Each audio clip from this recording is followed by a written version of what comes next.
Hi guys. അല്ല, ഞാനൊരു സംശയം ചോദിക്കാൻ വന്നതാണേ. ഈ ഹോസ്റ്റൽ വാർഡനും ടീച്ചേഴ്സും ഹോസ്റ്റലിലുള്ള ആൾക്കാരും ഒക്കെ എവിടെ പോയി? ആ പൊടിക്കൊച്ചിനെ എനിക്ക് തല കറങ്ങിപ്പോയി. ഞാൻ സാധാരണ ഒരു വീട്ടമ്മയാണ്, ഞാൻ അത് കണ്ട് തല കറങ്ങി താഴെ വീണു. ഇന്നലെ പാനിക്കായി ഞാൻ. ആ കുട്ടി പൊന്നുമോനെ ആരോ വളർത്തി ഇത്രയും ആക്കിയതിനെ ഇങ്ങനെ കിടത്തിയിട്ട് വരഞ്ഞു മുളക് പുരട്ടുന്നു. അതിൻ്റെ പ്രൈവറ്റ് പാർട്ടിലോ പാവം ഡമ്പലിൽ വെക്കുന്നു. ഇതൊന്നും ആരും കാണുന്നില്ലേ? ഞാൻ നഴ്സിംഗ് സ്റ്റുഡൻ്റാണ്. ഞാൻ പഠിച്ചിരുന്ന സമയത്ത് എൻ്റെ ഹോസ്റ്റലിൽ ഹോസ്റ്റൽ വാർഡനുണ്ട്. രാത്രി എല്ലാ കട്ടിലേലും വന്ന് അവർ നോക്കും. രാവും പകലും അവിടെ ഒരു ഹോസ്റ്റൽ വാർഡൻ ഉണ്ടാകും. ടീച്ചേഴ്സ് അവിടെ നൈറ്റ് സ്റ്റേ ചെയ്യും.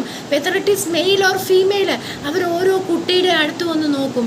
എല്ലാവരും ഈ കേരളത്തിലെ കുഞ്ഞുങ്ങളെല്ലാം നെതർലൻഡിലും ഓക്ലൻഡിലും ഫിൻലാൻഡിലും അമേരിക്കയിലും യുഎസിലും ഒക്കെ ഓടിക്കും. ഇനി നമ്മുടെ സാമ്പത്തിക വ്യവസ്ഥ തന്നെ താർന്നു പോകും ഇങ്ങനെയൊക്കെ ആയിക്കഴിഞ്ഞാൽ. അതുപോലെ പൊന്നു മക്കൾ നമ്മൾ എളിയിലെടുത്തുകൊണ്ട് നടന്ന് നമ്മൾ സ്വപ്നങ്ങൾ കണ്ട് നമ്മൾ പൊന്നുപോലും നടന്നൊരു കുഞ്ഞിനെയാണ്. ഇതെല്ലാവരും മിണ്ടാതിരിക്കുക, മനസ്സിലായോ?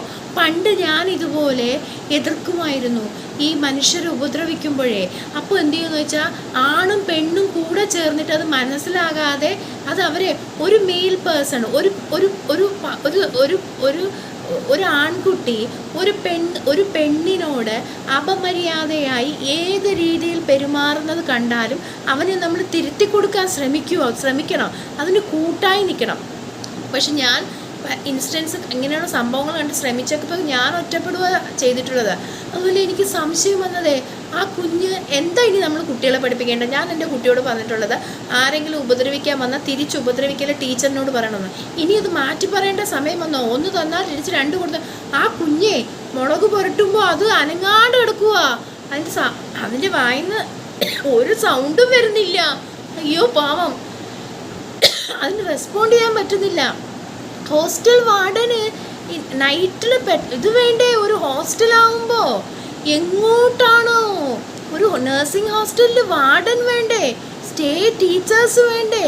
എന്താ ഇവരുടെയൊക്കെ റെസ്പോൺസിബിലിറ്റി? ആ കുട്ടികളെ ശിക്ഷിച്ചത് കൊണ്ട് മാത്രമായോ ഹോസ്റ്റൽ വാർഡനും ടീച്ചേഴ്സും ഒക്കെ ഹോസ്റ്റലുകളിൽ സ്റ്റേ ചെയ്യും? പണ്ടൊക്കെ അങ്ങനെയായിരുന്നു. ഞങ്ങളൊക്കെ നഴ്സിംഗ് പഠിച്ചതാ. ഒരാൾക്കും ഒരു വകയും ചെയ്യാൻ പറ്റത്തില്ല. എന്തൊരു സേഫായിരുന്നു. എത്തിക്സ് വിട്ട് ഒരു കാര്യവും ഞങ്ങൾക്ക് ചെയ്യാൻ ഞങ്ങളെ കൊണ്ട് ഇപ്പോഴും പറ്റത്തില്ല. ഒരാളെ നമ്മളെ തല്ലിയാൽ പോലും കൊണ്ടോട് നിൽക്കുക എന്നുള്ളത് ഒരു പേഷ്യൻ്റ്. ഞങ്ങൾക്കറിയത്തില്ല തിരിച്ച്. ഇത് കുട്ടികളെ മാത്രം 17-18 വയസ്സായ എന്തും ചെയ്യുന്ന പരുവത്തിൽ കുട്ടികളെ മാത്രം ഒരിടത്ത് നിർത്താവോ? എഡ്യൂക്കേറ്റഡായ സ്റ്റാൻഡേർഡുള്ള സെക്യൂരിറ്റിയും വാർഡനും വേണ്ടി